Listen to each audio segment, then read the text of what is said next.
Hi everyone, this is Mrs. Martinez here with your intro video for Unit 2, Lesson 1, Constitution Day.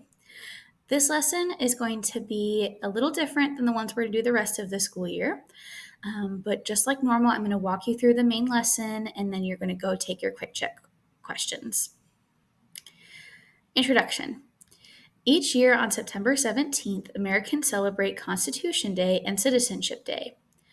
They do this to remember the signing of the Constitution on this date in 1787 and to reflect on the freedoms the Constitution protects. In this lesson, you will focus on the Declaration of Independence and the U.S. Constitution as expressions of American liberty and justice. Declaring independence. Before the United States became a country, it was ruled by Great Britain. Instead of one united nation, there were 13 separate colonies that followed the laws of the British government. Many of the colonists were unhappy because they felt the laws were unfair. The colonists wanted to govern themselves.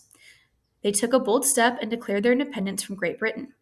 The Declaration of Independence was dated July 4th, 1776, and today many Americans celebrate the beginning of American independence on July 4th, or Independence Day. Forming a new government.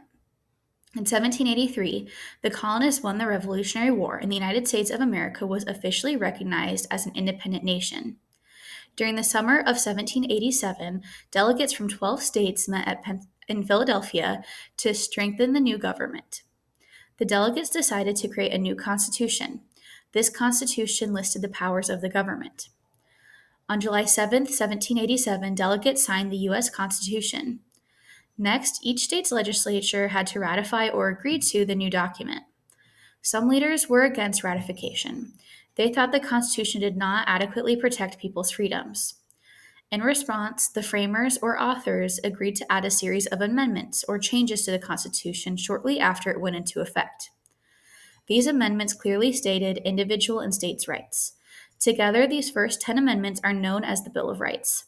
They protect some Americans' most cherished liberties, such as freedom of speech and freedom of religion. We the people. The Declaration of Independence inspired the colonists who were fighting against Great Britain. The promise of independence and freedom gave them a reason to fight. The Declaration of Independence explains why they felt unfairly ruled by Great Britain. It suggests that a new American government would promote liberty and justice. The U.S. Constitution outlines the organization of this new government. Beginning with the words, "We the people," this document gives political power to citizens rather than to a king. Citizens have the power to elect leaders to represent them in government. Let's take a look at a quote. "We hold these truths to be self-evident, that all men are created equal, that they are endowed by their Creator with certain unalienable rights, that among these are life, liberty, and the pursuit of happiness, that to secure these rights, governments are instituted among men, deriving their just powers from the consent of the governed."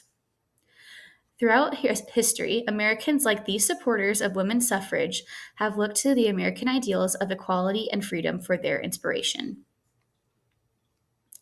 Now you're going to go and look through the lesson. Remember, you do not have to do the activities in the lesson for a grade, only the quick check at the end. After you're done answering those quick check questions, submit your responses. If you have any questions, please reach out to me or Mrs. Hay.